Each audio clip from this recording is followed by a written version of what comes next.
Chapter 7. The Bonds of Resolve. The silence of the lookout weighed heavily on Krillin. Even there, at the most sacred point on Earth, his senses reached out into emptiness. No familiar key signatures, no trace of his friends, just the cold stillness of the night air. He was ready to turn back when, at last, movement stirred behind him. From the shadows stepped Dende and Mr. Popo.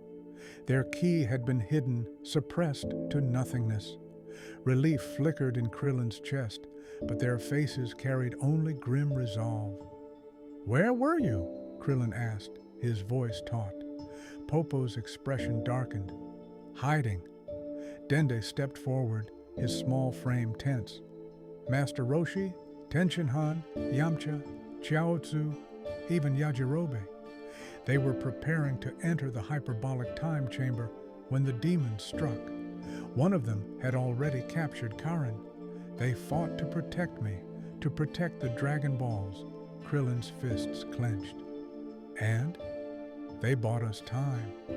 Mr. Popo took me away on the magic carpet, suppressing my Kai so the demons couldn't follow. When we returned, all we could do was wait for you to recover. Krillin's chest tightened. The thought of his friends, shackled or worse, dug deep into his resolve. And when Dende added, voice heavy, Upa and his father Bora were taken too, all of them dragged to the same lair you fought in. Krillin felt his blood run cold. 1 week, Dende whispered. That's how long until the Dragon Balls recover from their stone state. We can't lose them, Krillin. Not now. Krillin nodded, jaw set. Then I can't waste any more time. At Capsule Corp, the tension lingered like a storm cloud. Krillin stood before 18, Marin asleep in her mother's lap, while Bulma tapped at a glowing tablet, adjusting schematics of his cybernetic eye. I need to go back, Krillin said, but not alone this time. I'll need 17, and you. 18's eyes hardened. My brother won't abandon his family or the animals he protects. Krillin hesitated, then exhaled. I see. He's right. Someone needs to stay, not just to fight, but also to collect the Dragon Balls. So, stay here. Protect Marin, Chest, and Bulma. 18 crossed her arms. Just don't get caught. Silence followed. Krillin broke it with a half grin, looking at Bulma. Hey, Bulma, this eye you gave me, how much better is it?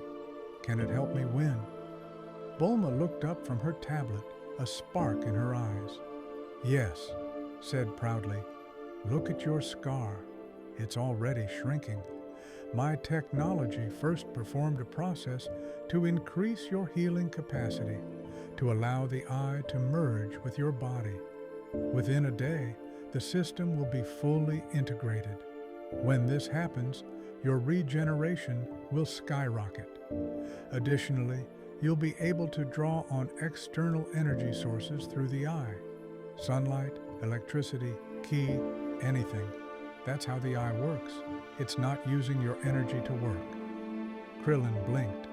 So, like Piccolo's healing factor, but with an extra energy supply?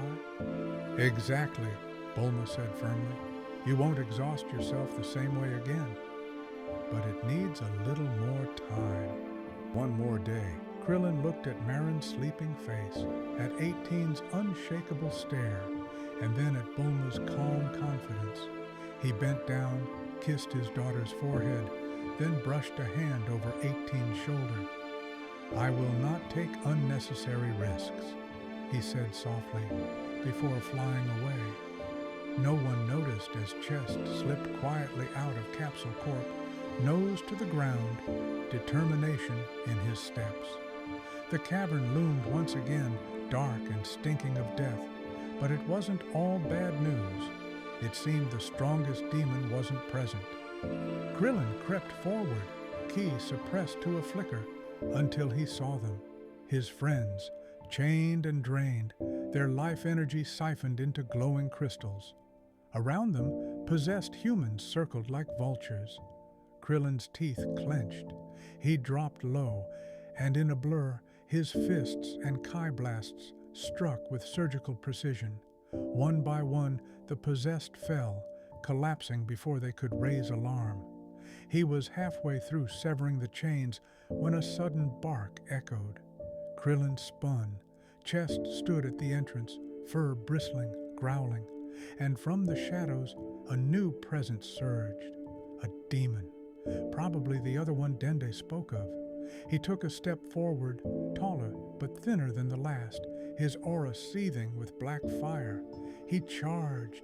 Krillin barely dodged, twisting as the demon's claws shredded the stone beside him. With a sharp motion, he formed a Kienzan and hurled it. The golden disc sliced through chains, shattering the crystals and freeing his allies.